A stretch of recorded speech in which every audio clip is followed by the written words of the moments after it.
Dans une cabine de première classe, un orage éclate sous les regards médusés des passagers. Une hôtesse de l'air, Karen, s'en prend avec une violence verbale glaçante à un couple noir, Michael et Simone, les accusant d'avoir volé leur siège.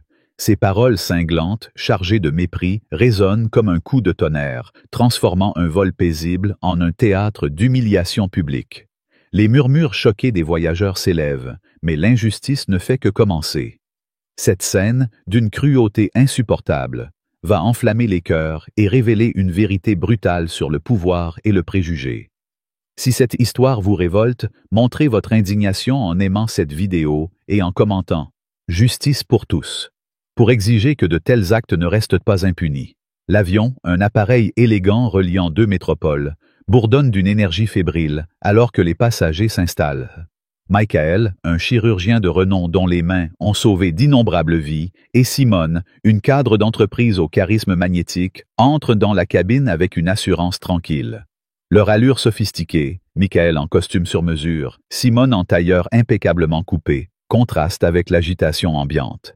Ils ont réservé ces sièges en première classe des semaines à l'avance, rêvant d'un week-end de détente loin des pressions de leurs carrières exigeantes. Leurs billets, scannés sans problème à l'embarquement, leur promettaient un voyage sans encombre. Mais à peine sont-ils assis que Karen, une hôtesse à l'air autoritaire, surgit devant eux, son regard perçant chargé d'une hostilité à peine voilée. « Vos billets, s'il vous plaît », ordonne-t-elle, sa voix tranchante comme une lame. Michael, habitué à garder son calme sous pression, lui tend son passeport d'embarquement avec un sourire courtois. Simone, dont le regard perçant trahit une vigilance aiguisée, fait de même. Karen examine les documents avec une méfiance ostentatoire, les retourne, les scrute à nouveau, puis les rend d'un geste sec. « Je reviens », lâche-t-elle avant de s'éloigner vers le galet, laissant derrière elle un silence lourd, ponctué par les regards curieux des autres passagers. Simone se penche vers Michael, sa voix basse mais ferme. « Ça sent mauvais. » Michael hoche la tête, son visage impassible mais ses yeux brillants d'une détermination froide.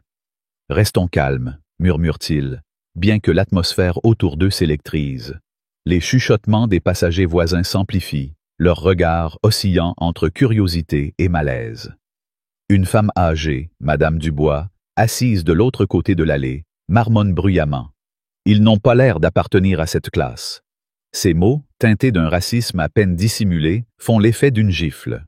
Un jeune homme, Jake, un journaliste indépendant voyageant en première classe grâce à un surclassement, fronce les sourcils et sort discrètement son téléphone pour filmer. Son instinct lui dit que cette scène va dégénérer, et il a raison. Karen revient, son attitude encore plus agressive. « Il y a un problème avec vos sièges », déclare-t-elle, son ton glacial. « Vous devez me suivre au galet pour régler ça. » Simone, dont la patience commence à s'effriter, répond posément. « Nos billets ont été vérifiés, nous sommes à nos places. » Mais Karen ne cède pas. « Si vous ne coopérez pas, je serai obligé d'appeler la sécurité, » menace-t-elle, sa voix assez forte pour que toute la cabine l'entende. L'indignation monte dans la gorge des spectateurs.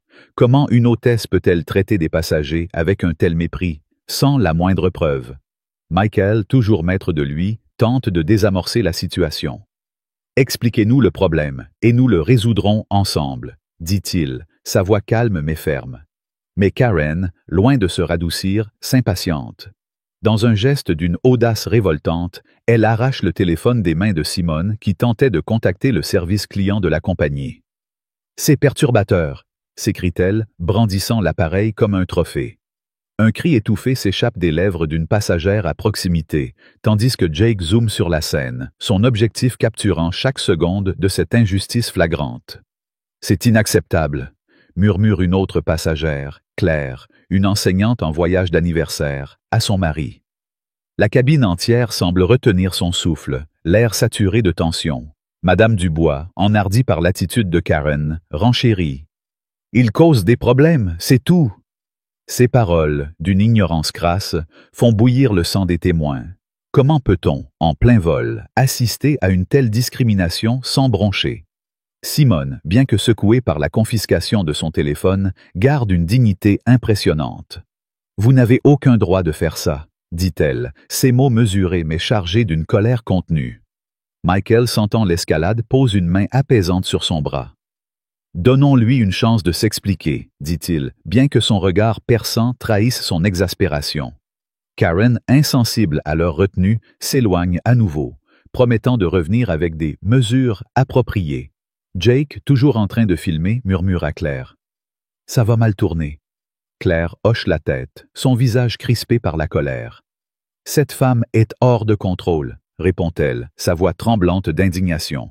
Pendant ce temps, un autre passager, M. Lefebvre, un homme d'affaires d'âge mûr, tente d'intervenir. « Peut-être devriez-vous vérifier avec le personnel au sol, » suggère-t-il à Karen lorsqu'elle passe près de lui. Mais l'hôtesse le fusille du regard. « Je sais ce que je fais, » rétorque-t-elle, son arrogance insupportable. Les minutes s'étirent, chaque seconde amplifiant l'injustice. Karen revient, accompagnée d'une autre hôtesse, Lisa, une jeune femme visiblement mal à l'aise. « Vous devez quitter ces sièges immédiatement, » ordonne Karen, son ton désormais menaçant. Lisa, hésitante, murmure. « Peut-être devrions-nous consulter le capitaine d'abord. » Mais Karen la coupe sèchement. « J'ai la situation en main. » Cette rebuffade, d'une cruauté gratuite, fait monter la tension d'un cran. Simone, exaspérée, sort le téléphone de Michael pour appeler un contact au siège de la compagnie, une connaissance haut placée. Mais Karen, voyant cela, s'approche d'un pas décidé et tente de saisir cet appareil aussi. « Pas de ça ici !» siffle-t-elle. Michael, rapide, éloigne le téléphone. « Vous dépassez les bornes, » dit-il, sa voix basse mais vibre comme une menace à peine voilée. Cette tentative répétée de museler le couple, de les priver de leur droit de se défendre, est le comble de l'outrage. Les passagers autour, désormais ouvertement révoltés, commencent à protester à voix basse. Claire chuchote à son mari. « Ils ne peuvent pas les traiter comme ça. » Jake, toujours en train de filmer, sent son pouce accélérer. Il sait que cette vidéo, une fois publiée, fera trembler les réseaux sociaux. Karen, sentant peut-être que la situation lui échappe, décide de passer à l'acte. Elle se dirige vers le téléphone mural du galet et, sous les yeux horrifiés des passagers, passe un appel. « Ici Karen, première classe. J'ai besoin de la sécurité à la porte 12 immédiatement. » 2 passagers refusent de coopérer. Sa voix, froide et autoritaire, résonne comme un verdict. Un silence de mort s'abat sur la cabine. Madame Dubois applaudit presque, marmonnant. « Bien fait. » Tandis que Claire, au bord des larmes, serre la main de son mari. Jake, toujours en train de filmer, zoome sur le visage de Karen, capturant son sourire satisfait, un sourire qui semble défier toute humanité. Comment une personne peut-elle infliger une telle humiliation sans l'ombre d'un remords? Michael et Simone échangent un regard, leur calme olympien contrastant avec le chaos ambiant. Simone murmure à Michael.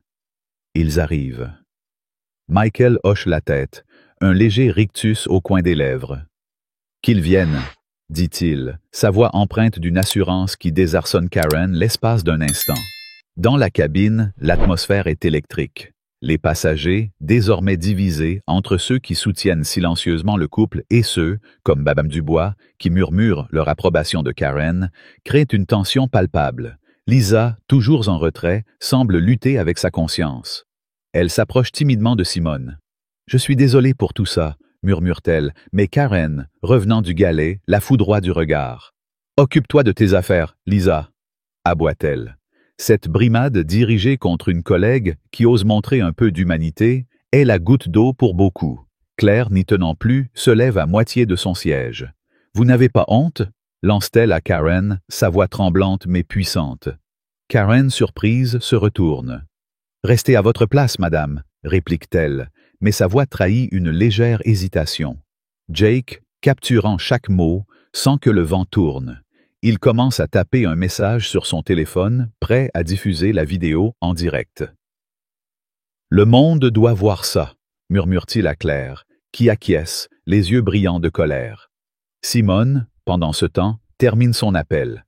« Ils sont au courant », dit-elle à Michael, sa voix ferme. « Ils s'en occupent. » Michael hoche la tête, son regard fixé sur Karen, qui semble momentanément déstabilisée par la rébellion naissante autour d'elle.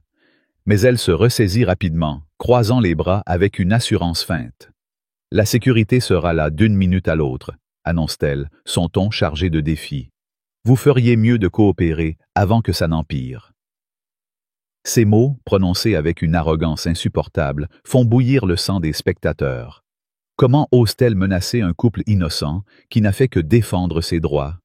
Madame Dubois, toujours dans son coin, renchérit. Ils auraient dû rester à leur place. Ces paroles, d'une ignorance crasse, amplifient l'indignation. Claire, au bord de l'explosion, murmure à son mari. C'est une honte nationale. Jake, quant à lui, appuie sur « Diffuser » sur son téléphone et la vidéo commence à se répandre sur les réseaux sociaux, accompagnée du hashtag #Justice pour Michael et Simone. Alors que les secondes s'écoulent, l'attente devient insoutenable.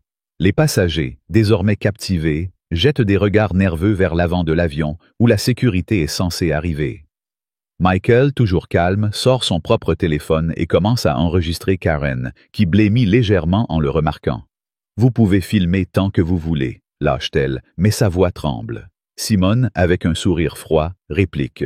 « Oh, nous le ferons, et le monde entier verra ce que vous avez fait. » Ces mots, prononcés avec une assurance glaciale, semblent ébranler Karen, qui recule d'un pas. Lisa, toujours en retrait, baisse les yeux, visiblement partagée entre sa loyauté envers sa collègue et son dégoût pour ses actions. Monsieur Lefebvre, le passager d'affaires, tente à nouveau d'intervenir. « Madame, je vous suggère de vérifier avec le capitaine avant de faire venir la sécurité, » dit-il, son ton ferme. Mais Karen, désormais acculée, explose. « Je n'ai pas besoin de vos conseils. Je fais mon travail. » Ce travail, cette mascarade d'autorité est une insulte à la dignité humaine. Les spectateurs, à ce stade, ne peuvent qu'écumer de rage. Karen, par son arrogance et son refus d'admettre son erreur, incarne tout ce qui ne va pas dans un système qui permet à de tels abus de prospérer. Madame Dubois, avec ses commentaires toxiques, représente une complicité passive qui rend l'injustice encore plus insupportable. Et pourtant, au milieu de ce chaos, Michael et Simone restent des phares de dignité. Leur retenue, leur refus de céder à la provocation est une leçon de force. Mais cette force, cette nécessité de rester calme face à une humiliation publique est en soi une tragédie. Pourquoi doivent-ils endurer cela? Pourquoi doivent-ils prouver leur droit d'exister dans un espace qu'ils ont légitimement payé? Alors que la tension atteint son paroxysme, un bruit de pas lourd résonne depuis l'avant de l'avion. Les têtes se tournent. Les cœurs s'accélèrent. La sécurité est là. Karen, un sourire triomphant aux lèvres, se redresse, certaine de sa victoire. Mais Michael et Simone, imperturbables, échangent un regard complice. Ils savent quelque chose qu'elle ignore. Simone murmure à Michael. « Elle va tomber de haut. » Michael acquiesce, un éclat déterminé dans les yeux. « Quel essai ?» répond-il, sa voix à peine audible mais chargée d'une promesse de justice. Jake, toujours en train de filmer, zoome sur leur visage, capturant cet instant de défi silencieux. Claire, les larmes aux yeux, murmure à son mari. « J'espère qu'ils la feront payer. » Monsieur Lefebvre croise les bras, son visage fermé mais ses yeux brillants d'espoir. Lisa, quant à elle, semble au bord de craquer, son regard passant de Karen au couple avec une angoisse croissante. La cabine entière retient son souffle. Les officiers de sécurité, en uniforme, franchissent le rideau séparant la première classe du reste de l'avion. Karen, avec une assurance retrouvée, pointe Michael et Simone du doigt. « Ce sont eux », déclare-t-elle, sa voix dégoulinante de suffisance. Mais quelque chose dans l'attitude des officiers, dans leur regard fixé non pas sur le couple mais sur elle, fait vaciller son assurance. Les passagers, suspendus à ce moment, sentent que l'histoire est sur le point de basculer. Jake, son téléphone toujours en main, murmure à Claire. « Ça y est. » Claire hoche la tête, son cœur battant à tout rompre. « Justice », murmure-t-elle, comme un mantra. Et dans cet instant suspendu, alors que l'injustice semble sur le point de triompher, une lueur d'espoir s'allume. Michael et Simone, toujours droits, toujours dignes, attendent. Ils savent que les 7 prochaines minutes vont tout changer. Le chapitre s'achève sur cette note de suspense insoutenable, laissant les spectateurs bouillir de rage et d'anticipation. L'arrogance de Karen, la complicité odieuse de Madame Dubois, l'inaction initiale de Lisa, tout cela alimente une indignation viscérale. Mais la résilience de Michael et Simone, leur refus de plier face à l'humiliation, est un appel à l'action. Cette histoire n'est pas seulement celle d'un vol, c'est un cri de guerre contre l'injustice. Et alors que la vidéo de Jake commence à inonder les réseaux sociaux, le monde entier est sur le point de se joindre à ce combat. La cabine de première classe est un volcan prêt à entrer en éruption. Les officiers de sécurité, silhouettes imposantes dans leurs uniformes sombres, viennent de franchir le rideau, leur pas lourd résonnant comme un glas dans l'atmosphère saturée de tension. Karen, l'hôtesse de l'air dont l'arrogance a transformé un vol paisible en une arène d'humiliation, se tient droite, un sourire triomphant aux lèvres, certaine que son autorité va enfin être restaurée. Elle pointe Michael et Simone, le couple noir qu'elle a injustement accusé d'avoir volé leur siège, et déclare avec une suffisance écœurante « Ce sont eux, les fauteurs de troubles ». Mais quelque chose cloche. Les officiers ne regardent pas le couple. Leurs yeux, froids et scrutateurs, sont fixés sur Karen. Un frisson parcourt l'assemblée. Les passagers, figés, sentent l'air se charger d'une promesse de justice. Michael et Simone, toujours d'un calme olympien, échangent un regard complice. Leurs visages impassibles, mais leurs yeux brûlants d'une détermination féroce. La bataille est loin d'être terminée. Et l'indignation qui bouillonne dans la cabine ne fait que croître, alimentée par l'audace odieuse de Karen et l'injustice criante qu'elle incarne. Les murmures des passagers s'amplifient, un grondement sourd qui fait vibrer l'habitacle. Claire, l'enseignante au cœur tendre, serre la main de son mari, ses yeux brillants de colère contenue. « Elle va trop loin », chuchote-t-elle, sa voix tremblante d'une rage qui reflète celle des spectateurs. Jake, le jeune journaliste dont le téléphone capture chaque seconde de ce drame, zoome sur Karen. Son objectif impitoyable enregistrant la moindre faille dans son masque de confiance. Son flux en direct, déjà suivi par des milliers d'internautes, fait exploser les réseaux sociaux avec le hashtag #Justice pour Michael et Simone. Les commentaires affluent, des cris de révolte virtuelle. Comment ose-t-elle? C'est une honte. Virez-la. Mais dans la cabine, l'heure n'est pas encore à la victoire. Karen, toujours aveuglée par son propre pouvoir, ne voit pas le piège qui se referme sur elle. Madame Dubois, la passagère âgée dont les remarques racistes ont envenimé la situation, hoche la tête avec approbation, marmonnant. Enfin, on remet de l'ordre. Ces mots, d'une ignorance crasse, font bouillir le sang des autres passagers. Comment une telle complicité peut-elle exister face à une injustice aussi flagrante? Lisa, la jeune hôtesse qui a timidement tenté de s'opposer à Karen, se tient en retrait, ses mains tremblantes, serrant un plateau de boisson. Elle jette un regard inquiet vers Michael et Simone, son visage marqué par un conflit intérieur. « Karen, peut-être devrions-nous attendre le capitaine », murmure-t-elle, sa voix à peine audible. Mais Karen, comme une bête acculée qui refuse de céder, se retourne et aboie. « Tais-toi, Lisa, tu veux perdre ton poste ?» Cette menace, proférée avec une cruauté gratuite, est un coup de poignard pour les spectateurs. Lisa, visiblement secouée, baisse les yeux, mais son silence parle plus fort que des mots. Elle est complice par son inaction, et cette faiblesse alimente l'indignation collective. Claire, n'y tenant plus, se penche vers son mari et siffle. « Cette femme est un tyran. Quelqu'un doit l'arrêter. » Monsieur Lefebvre, l'homme d'affaires qui a déjà tenté d'intervenir, croise les bras, son visage durci par la colère. « C'est une parodie de justice », murmure-t-il à la passagère à côté de lui, une jeune femme nommée Élodie, qui acquiesce, ses poings serrés. Pendant ce temps, Simone, toujours privée de son téléphone par Karen, utilise celui de Michael pour envoyer un message à un contact clé. Un cadre supérieur de la compagnie aérienne. Un ami de longue date qui occupe un poste influent au siège. Ses doigts volent sur l'écran, tapant un texte bref mais incisif.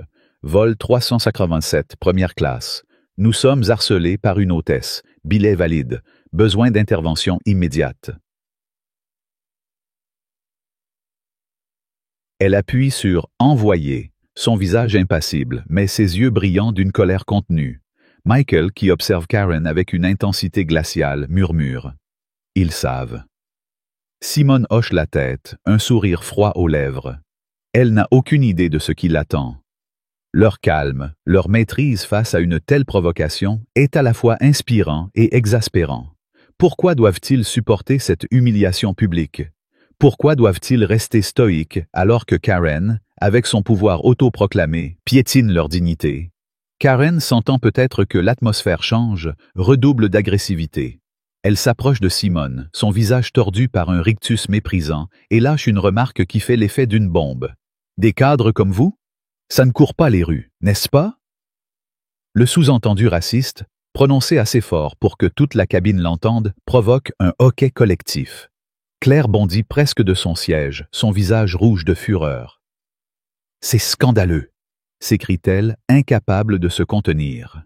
Jake, toujours en train de filmer, zoome sur le visage de Simone, capturant sa réaction. Un mélange de choc et de détermination. Simone, au lieu de céder à la provocation, redresse la tête et répond d'une voix claire et tranchante. « Vous voulez parler de mon poste de directrice exécutive? Ou de celui de mon mari, chirurgien?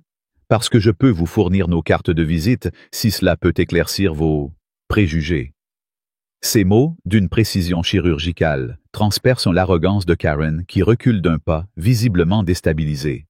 Mais le coup de grâce est encore à venir. Madame Dubois, enhardie par la remarque de Karen, se lève à moitié de son siège et lance « Ils font toujours des histoires, ces gens-là. On devrait les remettre à leur place. » Cette tirade, d'une violence raciale explicite, fait exploser la cabine. Élodie, la jeune passagère à côté de Monsieur Lefebvre, se retourne et crie « Asseyez-vous et taisez-vous, vous êtes une honte !» Les autres passagers, désormais ouvertement révoltés, commencent à protester. « Ça suffit !» lance un homme à l'arrière. « Laissez-les tranquilles !»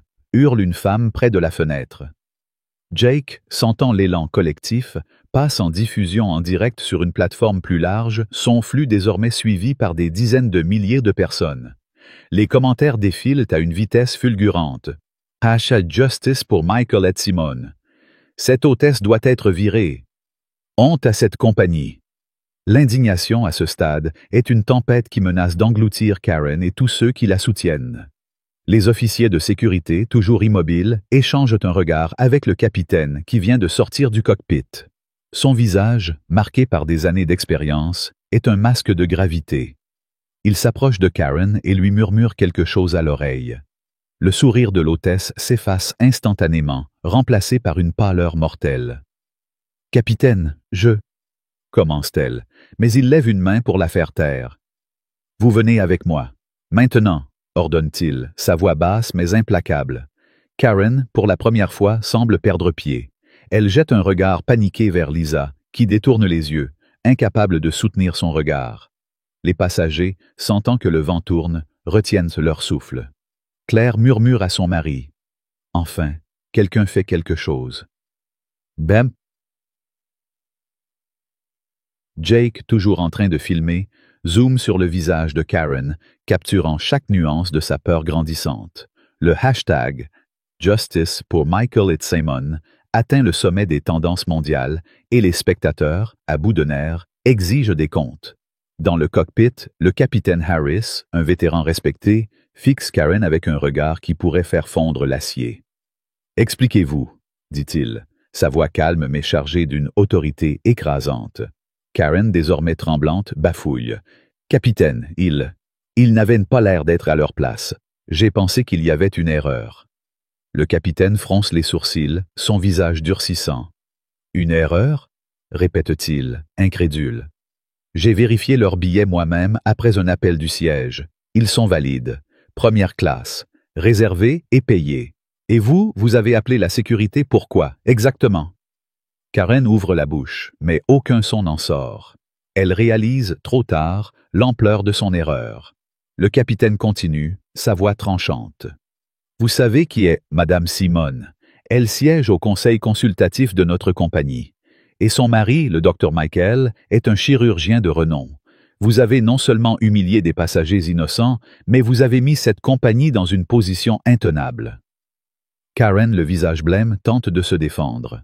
« Je faisais mon travail, » murmure-t-elle, mais sa voix manque de conviction. Le capitaine secoue la tête, son mépris palpable. « Votre travail est d'assurer le confort et la sécurité des passagers, pas de les harceler sur la base de vos... suppositions. » Le mot « supposition » est prononcé avec un dédain qui fait frémir Karen. Elle baisse les yeux, ses mains tremblantes serrées l'une contre l'autre. Le siège a été informé, ajoute le capitaine. Ils exigent un rapport complet sur vos actions, et ils ont ordonné que vous cessiez immédiatement toute interaction avec ces passagers. Est-ce clair? Karen hoche la tête, incapable de répondre, mais le capitaine n'a pas fini. Retournez en cabine, dit-il, et ne faites plus rien sans mon autorisation. Karen quitte le cockpit, ses jambes chancelantes, l'humiliation gravée sur son visage. De retour dans la cabine, l'atmosphère est électrique. Les passagers, désormais au courant de l'appel au siège grâce au chuchotement de Lisa, fixent Karen avec un mélange de mépris et de curiosité. Claire, les larmes aux yeux, murmure à son mari. Ils vont la faire payer, n'est-ce pas? Jake, toujours en direct, capture le retour de Karen, son visage pâle et ses mouvements raides contrastant avec son arrogance précédente. Les commentaires sur son flux explosent. « Elle est finie! Justice pour Michael et Simone. Cette compagnie doit répondre! » Madame Dubois, sentant que la situation lui échappe, tente de se justifier auprès d'Élodie. « J'essayais juste de soutenir l'équipage, » marmonne-t-elle, mais Élodie la coupe nette. Vous avez soutenu une injustice. Assumez-le. Cette réplique cinglante est applaudie par plusieurs passagers, qui commencent à scander à voix basse. « Justice! Justice! » Michael et Simone, toujours assis, observent la scène avec une dignité qui force le respect. Simone, dont le téléphone a été rendu par Lisa après une intervention discrète du capitaine, consulte ses messages. Un texto du cadre supérieur confirme. « Nous prenons en charge. Karen sera relevée de ses fonctions. Restez en sécurité. » Simone montre l'écran à Michael, qui hoche la tête, un sourire discret aux lèvres. « Elle est finie, » murmure-t-il. Simone acquiesce, son regard fixé sur Karen, qui tente de se fondre dans le décor en rangeant inutilement des plateaux. Mais il est trop tard. Les passagers, désormais galvanisés, ne la lâchent pas des yeux. Claire se penche vers Jake et murmure. « Cette vidéo va tout changer. » Jake acquiesce, son pouls battant à tout rompre. « Elle est déjà virale, » répond-il, montrant son écran, où les vues dépassent les 100 000. Lisa, désormais incapable de rester passive, s'approche de Michael et Simone avec un plateau de boissons. « Je suis tellement désolée, » murmure-t-elle, ses yeux brillants de larmes. « Je ne savais pas comment arrêter ça. » Simone, avec une grâce infinie, pose une main sur son bras. « Vous avez essayé, Lisa. C'est plus que ce que beaucoup auraient fait. » Ces mots, empreints de compassion, contrastent avec la rage ambiante, mais ils ne suffisent pas à apaiser l'indignation des spectateurs. Karen, toujours dans le galet, sent les regards peser sur elle comme des chaînes. Elle tente de reprendre contenance, mais chaque geste, chaque mot qu'elle prononce est scruté, jugé, condamné. Madame Dubois, désormais isolée, baisse la tête, ses propres paroles lui revenant comme un boomerang. L'injustice qu'elle a soutenue, par ignorance ou par malveillance, la rattrape. Alors que l'avion commence à vibrer légèrement, signe d'une descente imminente, le capitaine fait une annonce brève. « Mesdames et messieurs, nous amorçons notre descente. Veuillez regagner vos sièges et attacher vos ceintures. » Mais cette annonce, habituellement banale, semble porter un poids supplémentaire. Les passagers, toujours en ébullition, savent que l'atterrissage marquera un tournant. Karen, désormais reléguée à des tâches subalternes par Lisa, qui a repris les rênes, en première classe, évite tout contact visuel. Mais les murmures ne s'arrêtent pas. Élodie, discutant avec M. Lefebvre, déclare « Cette compagnie va devoir répondre de ses actes. Ils ne peuvent pas ignorer ça. » M. Lefebvre acquiesce, son visage grave. « Ils ne l'ignoreront pas. Pas avec cette vidéo qui circule. » Jake, sentant l'histoire atteindre son apogée, rédige un tweet rapide. Injustice en plein vol. Une hôtesse harcèle un couple noir avec des billets valides. La cabine se révolte. Justice pour Michael et Simone. Le tweet, partagé des milliers de fois en quelques minutes, déclenche une tempête médiatique. Les chaînes d'information commencent à reprendre l'histoire, et des militants sur les réseaux sociaux appellent à un boycott de la compagnie. Dans la cabine, l'énergie est presque palpable. Les passagers, unis par une indignation commune, fixe Karen avec une intensité qui la fait trembler. Elle sait, au fond d'elle, que son monde est sur le point de s'effondrer. Mais elle s'accroche à un dernier espoir, un dernier vestige de son autorité, ignorant que le siège, informé par Simone, a déjà pris une décision. Michael et Simone, toujours calmes, rangent leurs affaires avec une précision méthodique. Simone murmure à Michael. Ils sont prêts à l'atterrissage. Michael hoche la tête, son regard fixé sur l'horizon visible par le hublot. Elle ne sait pas encore ce qui l'attend, dit-il, sa voix basse mais chargée d'une promesse. Leur retenue, leur capacité à transformer l'humiliation en une arme de justice est une leçon pour tous. Mais cette leçon, aussi puissante soit-elle, ne peut effacer la rage des spectateurs. Karen, par son arrogance, a allumé un feu qui ne s'éteindra pas facilement. Madame Dubois, par sa complicité, a révélé une vérité laide sur les préjugés qui persistent. Et la compagnie aérienne, par son inaction jusqu'à présent, porte une part de responsabilité. Le chapitre s'achève sur cette note de suspense insoutenable, l'avion descendant vers sa destination tandis que la cabine bouillonne d'une colère juste. Karen, désormais acculée, sent le poids de ses actions la rattraper. Les passagers, galvanisés par la vidéo de Jake et la résilience de Michael et Simone, attendent l'atterrissage avec une impatience fébrile. L'indignation, à son paroxysme, est une force imparable. Et alors que l'avion touche le sol, une certitude s'impose. Rien ne sera plus jamais comme avant. La justice, portée par la voix collective des passagers et des millions de spectateurs en ligne, est sur le point de frapper. L'avion touche le sol avec une douceur trompeuse, mais dans la cabine de première classe, l'atmosphère est un brasier d'indignation. Karen, l'hôtesse de l'air dont l'arrogance raciste a transformé un vol ordinaire en un scandale retentissant, se tient près du galet, son visage blême et ses mains tremblantes trahissant une panique qu'elle ne peut plus dissimuler. Les officiers de sécurité, postés à l'avant de l'avion, échangent des regards avec le capitaine Harris, dont l'expression sévère annonce un verdict imminent.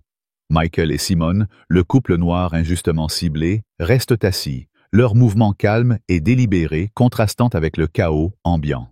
Leur dignité, forgée dans l'épreuve de l'humiliation publique, est une arme silencieuse qui a déjà ébranlé l'autorité de Karen. Mais la colère des passagers, attisée par la vidéo virale de Jake et amplifiée par des millions de voix en ligne, est une tempête qui ne s'apaisera pas sans justice. Alors que les ceintures se détachent et que les passagers se lèvent, chaque regard jeté à Karen est un jugement, chaque murmure un cri de révolte. L'heure du règlement de compte a sonné, et l'indignation, à son paroxysme, exige des conséquences immédiates. Les portes de l'avion s'ouvrent, laissant entrer une bouffée d'air frais qui ne parvient pas à dissiper la tension suffocante. Les passagers, au lieu de se précipiter vers la sortie comme à l'accoutumée, ralentissent leurs mouvements, leurs yeux rivés sur Karen. Claire, l'enseignante dont la colère a grandi à chaque nouvelle provocation, chuchote à son mari. Elle ne peut pas s'en tirer comme ça, pas après ce qu'elle a fait. Son ton, chargé d'une fureur contenue, reflète l'état d'esprit de la cabine entière. Jake, le journaliste dont la vidéo a enflammé les réseaux sociaux, continue de filmer, son objectif capturant le moindre frémissement de Karen.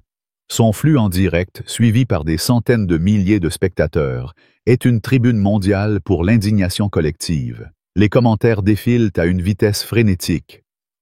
#Justice pour Michael et Simone. Virez cette raciste. La compagnie doit payer. Mais dans la cabine, l'action est sur le point de passer du virtuel au réel. Madame Dubois, la passagère âgée dont les remarques racistes ont alimenté la honte, tente de se faire discrète, mais les regards accusateurs des autres voyageurs la clouent à son siège. Sa complicité, aussi odieuse que l'arrogance de Karen, est une tache indélébile. Lisa, la jeune hôtesse qui a oscillé entre inaction et remords, s'approche timidement de Michael et Simone, un plateau de boissons à la main comme un prétexte. Je voulais encore m'excuser, balbutie-t-elle, ses yeux brillants de larmes. Simone, avec une grâce qui force l'admiration, lui adresse un sourire rassurant. « Vous avez fait ce que vous pouviez, Lisa. Merci. » Mais ces mots, bien que sincères, ne suffisent pas à apaiser la rage des spectateurs.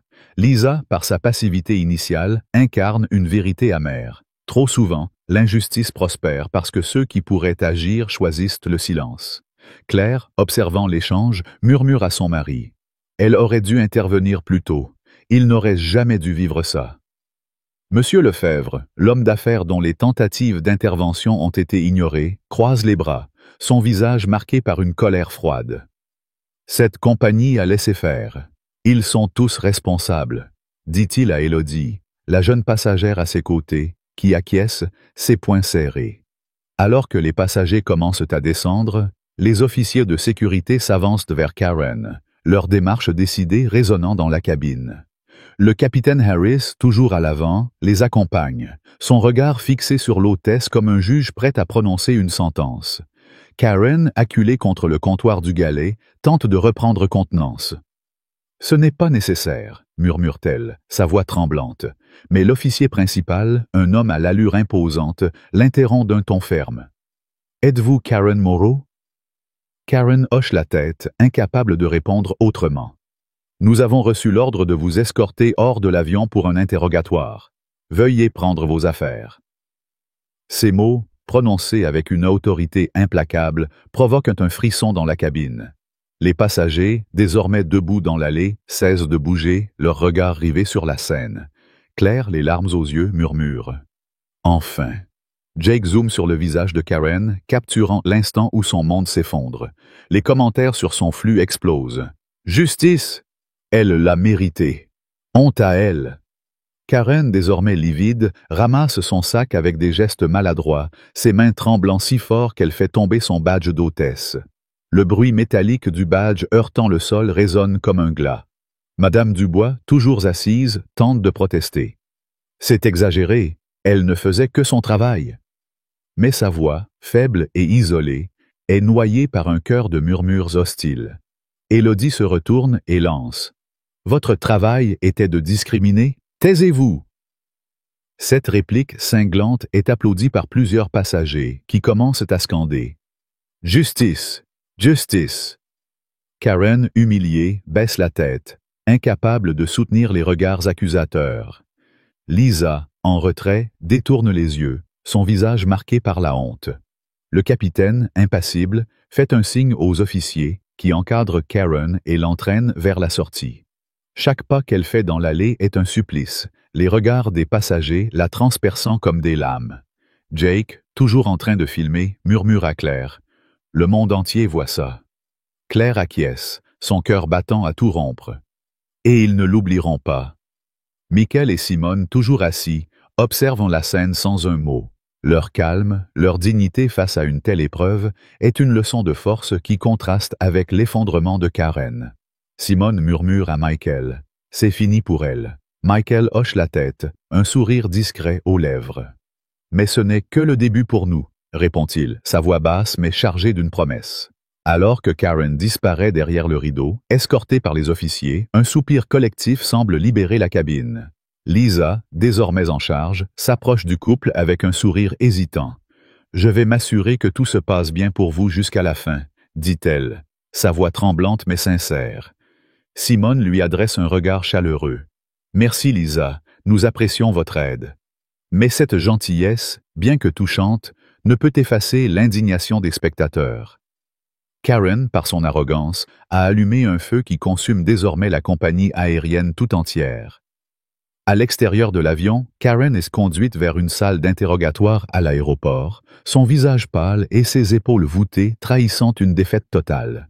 Les officiers, impassibles, lui demandent de s'asseoir et commencent à poser des questions sur ses actions. Mais Karen, submergée par la panique, ne peut que bafouiller des excuses faibles. « Je pensais qu'il y avait une erreur, je faisais mon travail. » Ces mots, vides de sens, ne font qu'amplifier l'indignation. Les spectateurs, suivant l'histoire via le flux de Jake, exigent plus qu'une simple escorte. Ils veulent des conséquences durables, une justice qui transcende ce vol. Pendant ce temps, Michael et Simone descendent de l'avion, leurs démarches assurées attirant l'attention des autres passagers. Claire s'approche d'eux, les larmes aux yeux.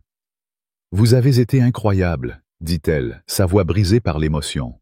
« Merci de ne pas avoir baissé les bras. » Simone lui sourit, son regard empreint de détermination. « Ce n'est pas pour nous seuls que nous l'avons fait, » répond-elle. « C'est pour tous ceux qui viendront après. » À l'aéroport, un homme en costume impeccable, Monsieur Dupont, membre du conseil d'administration de la compagnie, attend Michael et Simone près d'éclairs. Ces paroles, lourdes de promesses, ne suffisent pas à apaiser la colère des spectateurs qui exigent des comptes. Nous prenons cette affaire très au sérieux, déclare-t-il, mais ces mots sonnent creux face à l'ampleur de l'injustice. Michael et Simone, toujours calmes, écoutent attentivement, leur visage impassible mais leurs yeux brûlants d'une détermination farouche. Les excuses ne suffisent pas, déclare Simone, sa voix claire et tranchante. Ce qui s'est passé révèle un problème systémique. Nous voulons des changements concrets, pas des paroles. Monsieur Dupont, visiblement mal à l'aise, hoche la tête. Nous avons déjà suspendu Madame Moreau en attendant une enquête complète, et nous mettons en place des formations obligatoires sur les biais inconscients. Mais Simone, implacable, rétorque. Les formations ne suffisent pas. Nous voulons des rapports publics, des délais clairs et des preuves que ces changements sont appliqués. Sinon, cette histoire ne s'arrêtera pas ici. Les spectateurs, à ce stade, sont au bord de l'explosion. La vidéo de Jake, désormais visionnée par des millions de personnes, a déclenché une tempête médiatique. Les chaînes d'information reprennent de l'affaire, et des manifestations spontanées éclatent devant le siège de la compagnie. Les pancartes brandissent des slogans comme # Justice pour Michael et Simone et Stop au racisme dans les airs. Sur les réseaux sociaux, les hashtags dominent les tendances mondiales et les appels au boycott de la compagnie gagnent en ampleur. Mais ce qui rend l'indignation encore plus viscérale, ce sont les révélations choquantes qui émergent. Des flashbacks, rapportés par d'anciens collègues de Karen, révèlent qu'elle avait déjà été impliquée dans des incidents similaires, des remarques déplacées envers des passagers non blancs, des plaintes ignorées par la compagnie, des avertissements balayés sous le tapis. Cette négligence systémique, cette protection d'une employée toxique est une gifle pour les spectateurs.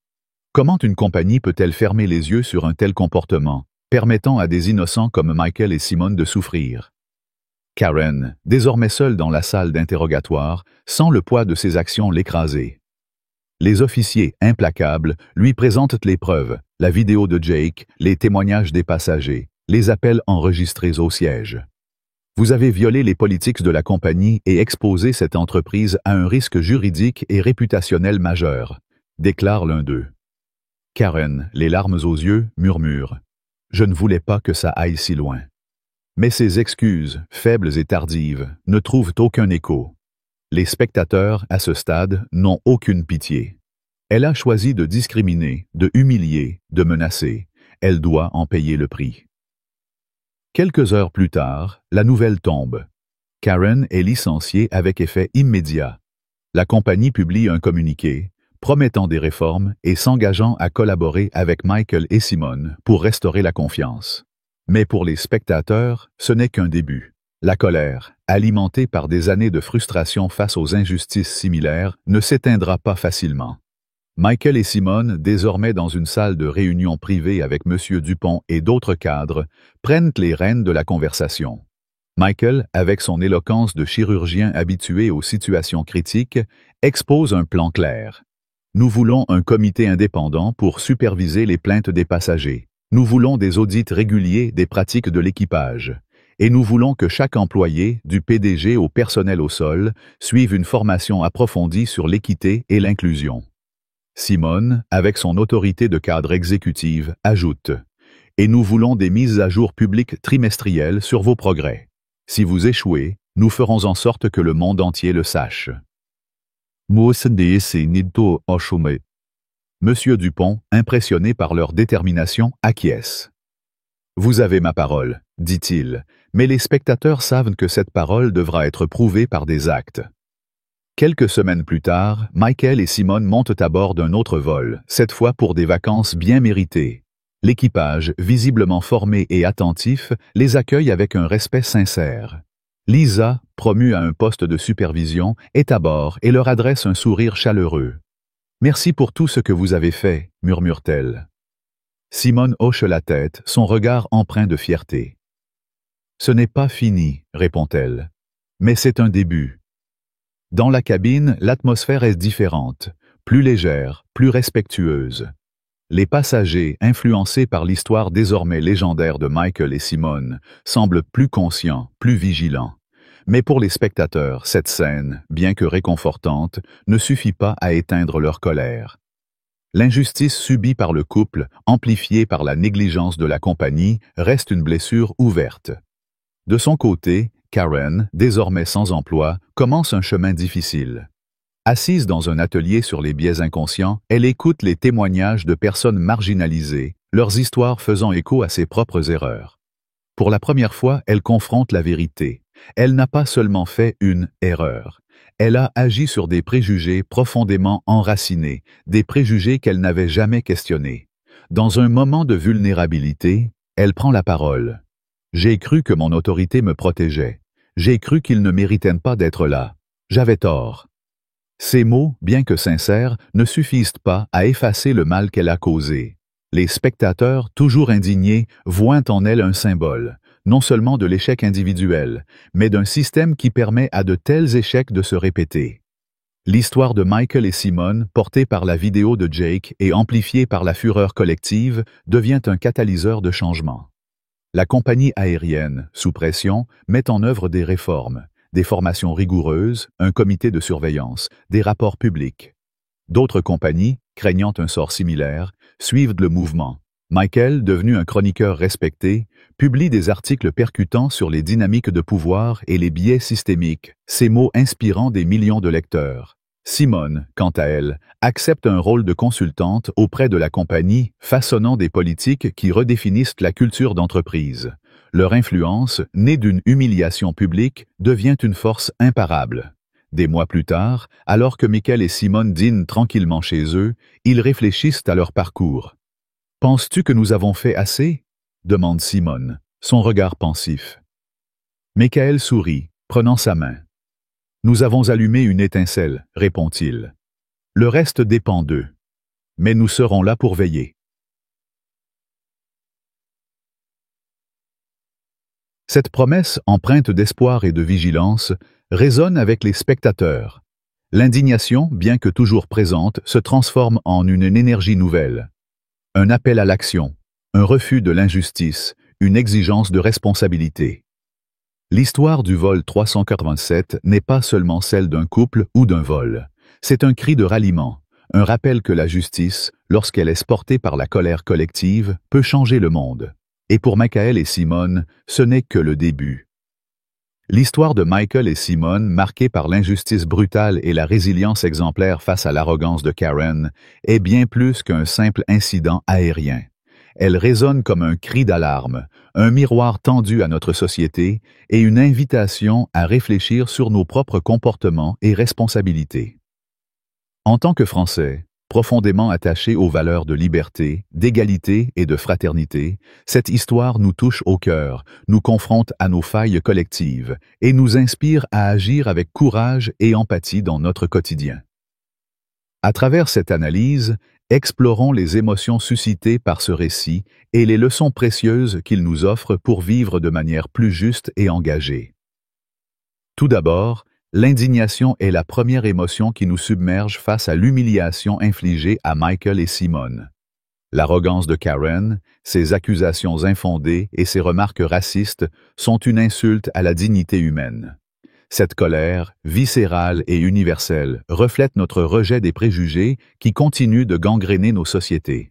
En France, où l'idéal républicain prône l'égalité pour tous, cet incident nous rappelle que ces valeurs ne sont pas toujours respectées. La complicité passive de Madame Dubois et l'inaction initiale de Lisa amplifient cette frustration, car elles mettent en lumière une vérité douloureuse. L'injustice prospère souvent par le silence des témoins. Cette indignation, cependant, n'est pas stérile. Elle nous pousse à nous interroger. Combien de fois avons-nous détourné le regard face à une injustice, par peur ou par confort? La leçon est claire. Le silence est une forme de complicité. Dans nos vies, que ce soit au travail, dans les transports ou dans nos cercles sociaux, nous devons oser intervenir, même timidement, pour défendre ce qui est juste. Ensuite, la résilience de Michael et Simone face à l'adversité est une source d'inspiration profonde. Leur calme, leur dignité et leur capacité à transformer une humiliation publique en une lutte pour le changement incarnent une force intérieure admirable. En France, où l'on valorise l'élégance dans l'adversité, ce que l'on pourrait appeler le panache, leur attitude nous rappelle que la véritable puissance réside dans la maîtrise de soi. Ils n'ont pas cédé à la provocation, mais ont utilisé leur intelligence et leur connexion pour renverser la situation. Cette leçon est essentielle dans notre quotidien. Face aux conflits, aux injustices ou aux provocations, répondre avec calme et stratégie est souvent plus efficace que la colère brute. Par exemple, au travail, face à une remarque déplacée ou à une injustice, prendre le temps de documenter, de s'organiser et de chercher des alliés peut transformer une situation défavorable en une opportunité de changement. L'histoire met également en lumière l'importance de la solidarité collective. Les passagers comme Claire, Jake et plus tard Elodie ont joué un rôle crucial en soutenant Michael et Simone, que ce soit par des paroles, des actions ou la diffusion de la vidéo. Jake, en particulier, incarne le pouvoir des citoyens ordinaires à amplifier une cause grâce aux réseaux sociaux. En France, où la mobilisation citoyenne, des grèves aux manifestations, est une tradition, cette dynamique nous rappelle que chaque voix compte. Appliqué à notre vie, cela signifie que nous devons soutenir ceux qui subissent des injustices, même si nous ne sommes pas directement concernés. Un simple geste, signaler une discrimination, partager une histoire ou offrir un mot d'encouragement peut faire une différence. La solidarité, c'est aussi reconnaître nos propres privilèges et les utiliser pour élever les voix marginalisées, comme Jake l'a fait avec sa vidéo. Enfin, l'évolution de Karen, bien que tardive, offre une leçon sur la rédemption et la responsabilité. Son licenciement, bien mérité, ne marque pas la fin de son histoire, mais le début d'une réflexion. En s'engageant dans des ateliers sur les biais inconscients, elle commence à confronter ses préjugés. Cette transformation, bien que partielle, nous rappelle que le changement personnel est possible, mais qu'il exige un travail sincère et constant. En France, où l'on valorise l'introspection et la quête d'amélioration personnelle, cette leçon nous invite à examiner nos propres biais. Avons-nous déjà jugé quelqu'un sur son apparence, son accent ou son origine? Si oui, nous devons, comme Karen, apprendre à déconstruire ces réflexes pour devenir de meilleures versions de nous-mêmes. Ces leçons, courage face à l'injustice, maîtrise de soi, solidarité collective et responsabilité personnelle, sont des guides pour notre quotidien. Elles nous encouragent à être des acteurs de changement, à ne pas tolérer l'injustice et à utiliser notre voix pour défendre l'égalité. Que ce soit en défiant une remarque raciste dans un dîner, en soutenant un collègue discriminé ou en partageant une histoire comme celle de Michael et Simone, nous avons tous un rôle à jouer. Cette histoire, en fin de compte, n'est pas seulement celle d'un vol. C'est un appel à construire une société où la dignité est universelle, où les préjugés sont défiés, et où la justice n'est pas un idéal, mais une réalité. Si l'histoire de Michael et Simone vous a touché, si leur combat pour la justice vous inspire, alors agissez maintenant. Cliquez sur « J'aime » pour montrer votre soutien, partagez cette vidéo pour amplifier leur message, et abonnez-vous à la chaîne pour ne manquer aucune histoire qui change le monde. Dans les commentaires, laissez un message fort. Justice pour tous. Ensemble, faisons entendre notre voix pour un monde plus juste. Rejoignez le mouvement dès aujourd'hui.